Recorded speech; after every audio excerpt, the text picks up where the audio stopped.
P kit വാങ്ങിയതിൽ അഴിമതി ഉണ്ടെന്ന് പ്രതിപക്ഷം ഒന്നടങ്കം പറയുമ്പോഴും പി കിറ്റ് വാങ്ങിയതിൽ ഒരപാകതയുമില്ലെന്നും CAG രാഷ്ട്രീയം കളിക്കുകയാണെന്നുമാണ് CPIM കേന്ദ്ര കമ്മിറ്റി അംഗം തോമസ് ഐസക്കിന്റെ വാദം. CAG റിപ്പോർട്ട് കേരളത്തിനെതിരായ കുരിശ് യുദ്ധത്തിന്റെ ഭാഗമാണ്. അതിന് കൈമണി അടിക്കുകയാണ് കേരളത്തിലെ പ്രതിപക്ഷം. പി കിറ്റ് വാങ്ങിയത് ഗുണമേന്മ നോക്കിയാണ്. കോവിഡ് കാലത്ത് സർക്കാർ അടിയന്തര ഇടപെടൽ നടത്തിയിട്ടുണ്ടെന്നും തോമസ് ഐസക് കോഴിക്കോട് പറഞ്ഞു. ഒരു വീഴ്ചയില്ല. ഈ കേരളത്തിൽ പി കിറ്റ് ഇല്ലാതെ ഏതെങ്കിലും ഡോക്ടറിന് അസുഖം വന്നിട്ടുണ്ടോ? ഓക്സിജൻ ഇല്ലാതെ ആരെങ്കിലും കോവിഡ് കാലത്ത് മരിച്ചിട്ടുണ്ടോ? അങ്ങനെ ജനങ്ങളെ സംരക്ഷിക്കാൻ വേണ്ടിയിട്ട് അർജന്റായിട്ടുള്ള നടപടികൾ സ്വീകരിച്ചിട്ടുണ്ട്. അതിനുവേണ്ടി സർക്കാർ എമർജൻസി പർച്ചേസ് കമ്മിറ്റി ഉണ്ടാക്കിയിട്ടുണ്ട് ഉദ്യോഗസ്ഥരുടെ. എനിക്ക് നമ്മുടെ എമർജൻസി കമ്മിറ്റിയിൽ വിശ്വാസമാണെന്ന്. CAG റിപ്പോർട്ട് ഈ പറയണത് ഇതിനേക്കാൾ കുറഞ്ഞ വിലക്കപ്പ കിട്ടുമായിരുന്നു മാർക്കറ്റിൽ നിന്ന്. ഏത് കിട്ടുമായിരുന്നു?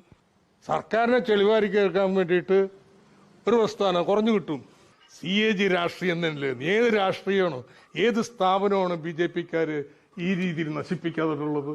അതിന് കൈമണി അടിക്കലാണ് ഇവിടുത്തെ പ്രതിപക്ഷത്തിന്റെ പരിപാടി എന്ന് പറയുന്നത്. അതുകൊണ്ട് CAG കേരളത്തിനെതിരായിട്ടുള്ള കുരിശുദ്ധത്തിന്റെ ഭാഗമാണ്. നേരത്തെ കിഫ്ബിക്കെതിരായിട്ട് അവർ വന്നു, അതേ നാണയത്തിൽ തിരിച്ചു കൊടുത്ത് ഇതിനും മറുപടി സർക്കാർ കൊടുത്തോളും.